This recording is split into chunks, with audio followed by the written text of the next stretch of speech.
Tonight was pasta night in our house and I made my world famous lasagna. All right, fine. It's not world famous, but it's pretty famous in this house, okay? You're going to want to make this one because, it's that good. Let's make it. I know lasagna is Italian, but I'm putting my Cuban American spin on it, okay? So we're starting by making some picadillo. You're going to take some sofrito.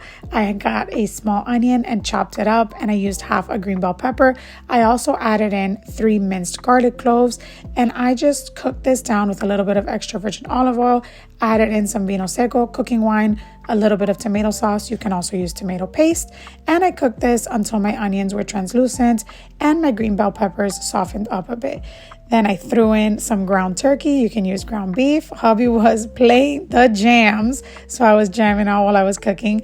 And I just browned my ground turkey, added in a little bit of wash your sister sauce, a little bit of Italian seasoning, actually quite a bit of Italian seasoning, some garlic powder, some cumin, some sazon completa, complete seasoning.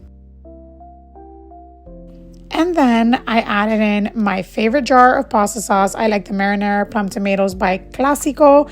And I just added in the whole jar. And then I went back and I added a little bit of water in the jar because I did want this to be a tiny bit runny so that I can spread it on the bottom of my dish. And then this was what it looked like. This consistency is what you're looking for. You don't want anything too runny, but you don't want anything too thick. Somewhere in the middle. Pop a lid on it, set it off to the side. Next, you're going to get a pot of water, add some salt to it, and bring this to a boil so that we can start cooking our lasagna noodles. I didn't use the entire box, but I did use about 12 of them. Then while your water's coming to a boil, go ahead and dump an entire 15-ounce container of ricotta cheese into a bowl. To that, you're going to add 1 egg. You're going to mix it up. It's going to look like it's not going to come together, but trust me, it will. And then to this, you're going to go ahead and add Parmesan cheese. I did not measure, I just eyeballed it, but I added about a cup of Parmesan cheese. And then you're going to give that a mix. And then to that, you're going to add a little bit of salt, a little bit of black pepper.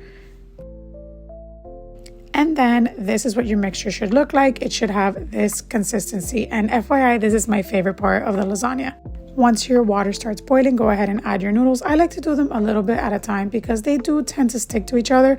But a little trick is as you take them out, lay them onto a sheet of parchment paper or like a silicone baking mat so that they don't stick to each other. This is where we start assembling our lasagna. Go ahead and take a casserole dish, a Pyrex dish, somewhere where you can fit all the noodles and all the layers. Go ahead and ladle some of that meat sauce on the bottom.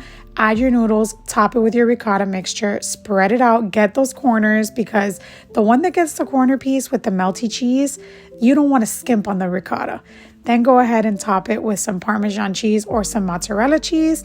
And then go ahead and repeat that process until you're all the way to the top.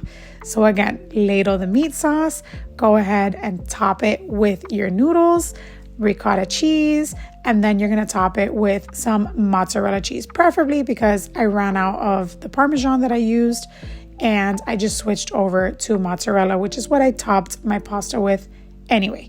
Okay, I'm talking too much. Just keep going, assemble your layers until you get to the top. I only had 2 layers of the ricotta cheese, so just FYI, I split that mixture into 2 portions. So my last portion was a little bit more heavy-handed than the first one.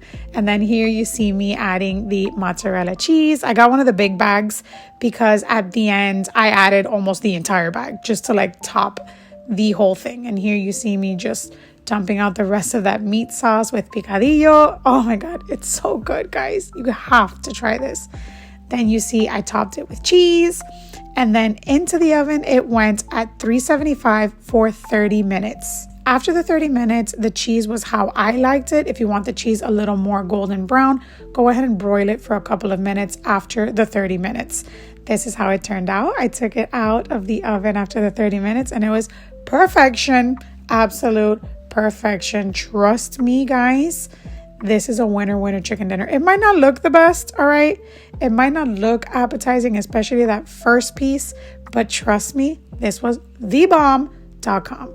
Try it out and let me know what you think. Besitos.